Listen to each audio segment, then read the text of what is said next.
बच्चों, स्वागत है आप सबका मेरे YouTube चैनल पर। और आज हम क्लास 10th का SST में हिस्ट्री का लेसन 2 भारत में राष्ट्रवाद पर डिस्कस करेंगे।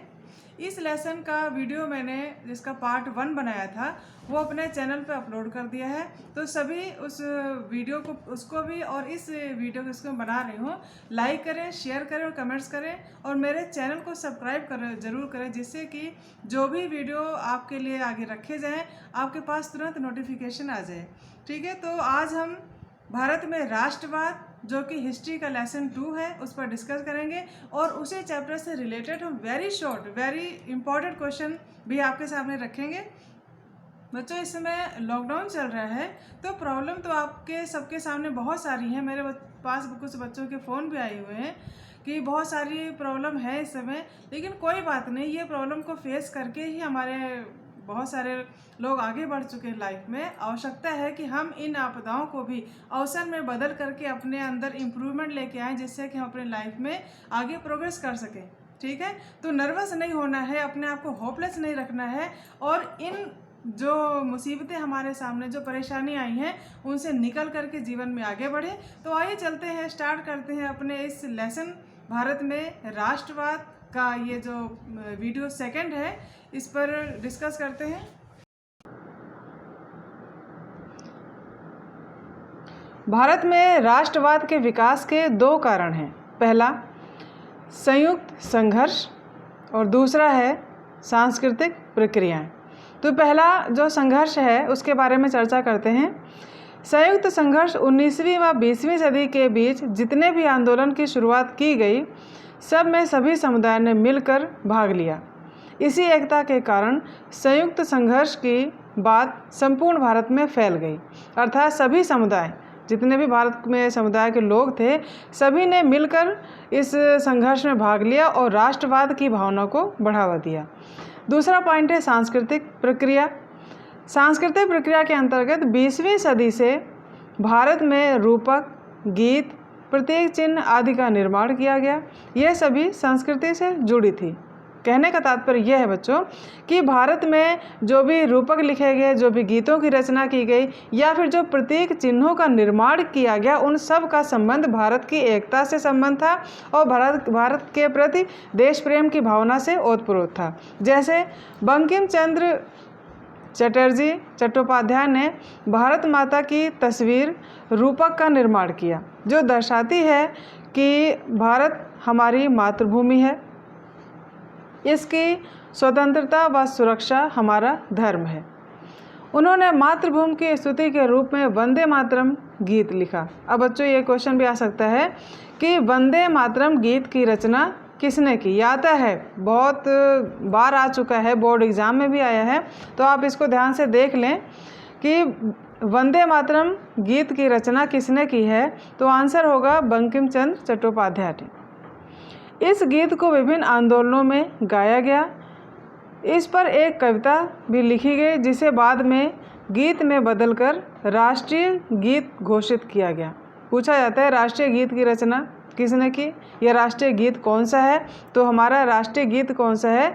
यह है वंदे मातरम और उसकी रचना किसने की थी? बंकिम चंद्र चट्टोपाध्याय।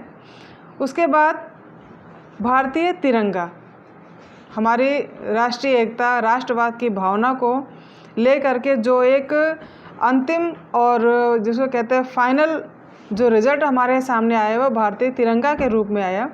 बंगाल में स्वदेशी आंदोलन के दौरान एक तिरंगा झंडा जो हरे, पीले और लाल रंग का था, इसे तैयार किया गया।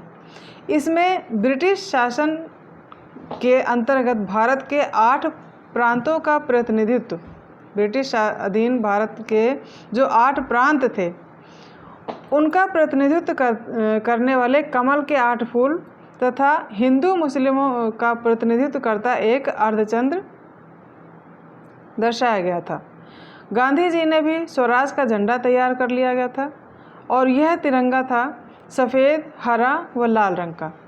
झंडे के बीच में गांधीवादी प्रतीक चरखे की थी, जो चरखा जो है स्वावलंबन का प्रतीक था।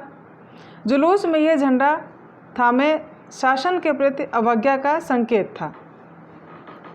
इस पूरे सेंटेंस का तात्पर्य ये है कि गांधी जी ने जो झंडे का निर्माण किया था ये सफ़ेद, हरे और लाल रंग का था और इस झंडे के बीच में गांधीवादी प्रतीक के रूप में चरखे को जगह दी गई, जो बाद में अशोक चक्र को स्थान दिया गया।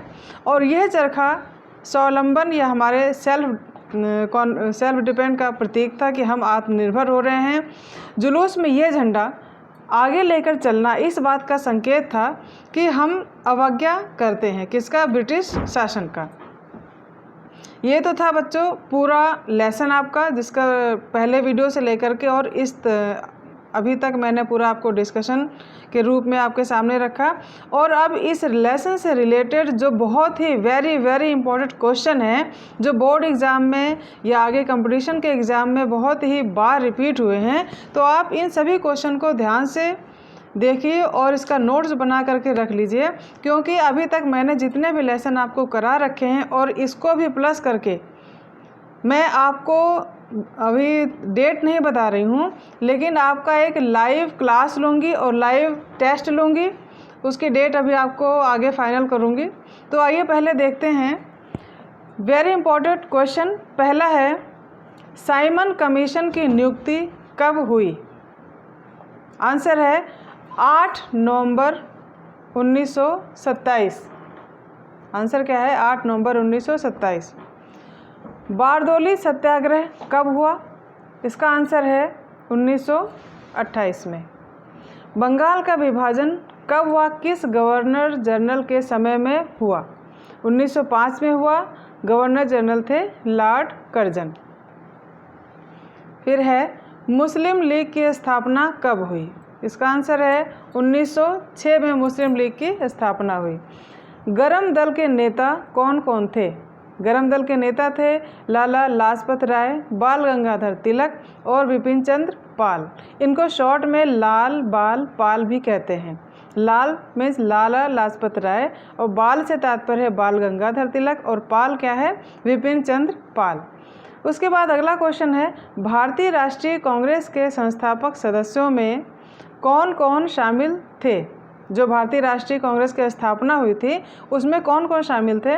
तो आंसर इसका है A.O. ह्यूम और Dadabhai Naoroji. A.O. Hume short name है, फुल नेम है Allan Octavian Hume. Next question है, होम रूल आंदोलन कब हुआ? आंसर है 1916 में। होम रूल आंदोलन 1916 में हुआ। फिर है, चंपारण सत्याग्रह कब हुआ? इसका आंसर है 1917 में। चंपारण कहाँ है? ये भी एक क्वेश्चन बनता है कि चंपारण कहाँ हुआ था, चंपारण कहाँ है? तो ये इसका आंसर होगा बिहार राज्य में है। चंपारण सत्याग्रह कब हुआ था? तो इसका आंसर होगा 1917 में। नेक्स्ट है, रॉलेट एक्ट कब पारित हुआ? इसका आंसर है 19 मार्च 1919 को पारित हुआ था। जलियांवाला बाग घटना कब घटित हुआ? जलियांवाला बाग घटना कब घटित हुआ? ये है 13 अप्रैल 1919 को। कांग्रेस का नागपुर अधिवेशन कब हुआ था? दिसंबर 1920। आंसर इसका असहयोग आंदोलन कब शुरू हुआ? और इसका आंसर है 1 अगस्त 1920। हिंदुस्तान रिपब्लिक एसोसिएशन या शॉर्ट में HRA का गठन कब हुआ था? इसका आंसर है अक्टूबर 1924 में। फिर कोलकाता के स्थान पर दिल्ली भारत की राजधानी कब बनी? इसका आंसर 1911 में। कोलकाता के स्थान पर पहले हमारे देश की राजधानी कलकत्ता थी, उसके बाद में दिल्ली हुई। तो दिल्ली कब हुई? इसका आंसर 1911 में हुई। भारतीय राष्ट्रीय कांग्रेस की स्थापना कब और कहाँ हुई थी? 28 दिसंबर 1885 मुंबई में भारतीय राष्ट्रीय कांग्रेस की स्थापना हुई। साइमन कमीशन का भारत में आगमन कब हुआ था? 3 फरवरी 1928 को। वल्लभ भाई पटेल सरदार की उपाधि किस आंदोलन के बाद दी गई? हमारे सरदार लौह पुरुष वल्लभ भाई पटेल को सरदार की उपाधि ऐसा कौन सा आंदोलन था जिसके बाद उन्हें सरदार की उपाधि दी गई? तो इसका आंसर है बारदोली सत्याग्रह के बाद। फॉरवर्ड ब्लॉक का गठन किसने और कब किया था? 22 जून 1939 को महात्मा गांधी व सुभाष चंद्र बोस ने। पाकिस्तान शब्द का प्रयोग सर्वप्रथम किसने किया? और इसका आंसर है रहमत अली ने। पाकिस्तान शब्द का प्रयोग रहमत अली ने सबसे पहले किया था। भारत को स्वतंत्रता की प्राप्ति कब हुई? 15 अगस्त 1947। भारतीय गणतंत्र की स्थापना कब हुई थी? 26 जनवरी 1950।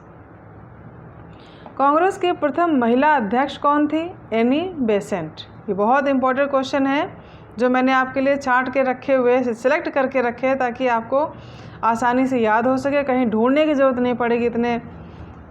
इसके बाद है महात्मा गांधी को सर्वप्रथम महात्मा किसने कहा? रविंद्रनाथ टैगोर ने। किसका नाम बादशाह खान या सीमांत गांधी है? यानी हम किसको बादशाह खान कहते हैं या सीमांत गांधी किसे कहते हैं? तो ये हैं खान अब्दुल गफ्फार खान। गांधी जी ने साबरमती आश्रम की स्थापना क्यों की? नमक कानून भंग करने के लिए साबरमती आश्रम की स्थापना की। जय हिंद दिल्ली चलो कथन किसके हैं? तो ये दोनों कथन हैं सुभाष चंद्र बोस के। वंदे मातरम गीत किसने लिखा? बंकिम चंद्र चटर्जी ने। डिस्कवरी ऑफ इंडिया पुस्तक के लेखक कौन है? जवाहरलाल नेहरू। हमारे देश के प्रथम प्रधानमंत्री श्री जवाहरलाल नेहरू ने डिस्कवरी ऑफ इंडिया पुस्तक की रचना की। अवनींद्रनाथ टैगोर कौन थे? तो ये एक चित्रकार थे। हिंदू स्वराज नामक पुस्तक की रचना किसने की? इसका आंसर है महात्मा गांधी ने। तो ये थे बिल्कुल सेलेक्ट क्वेश्चन आपके लिए। आप सभी इनको नोट करके अच्छे से रेडी कर लें जिससे कि आपको बोर्ड एग्ज़ाम में या फिर आगे आने वाले हर प्रकार के कंपटीशन के एग्ज़ाम में आपकी हेल्पफुल रहेंगे। तो आपको बच्चों अगर मेरा वीडियो अच्छा लगे तो लाइक करें, शेयर करें, कमेंट करें और चैनल को सब्सक्राइब ज़रूर करें। और कमेंट बॉक्स में आप लिखें ज़रूर कि आपको क्या अच्छा लगा, क्या आपको चाहिए, ठीक है ना? तो जिससे मुझे आपके बारे में जो जानकारी मुझे पता होती रहेगी। ठीक है, ओके, आप अपना ध्यान रखें। Thank you.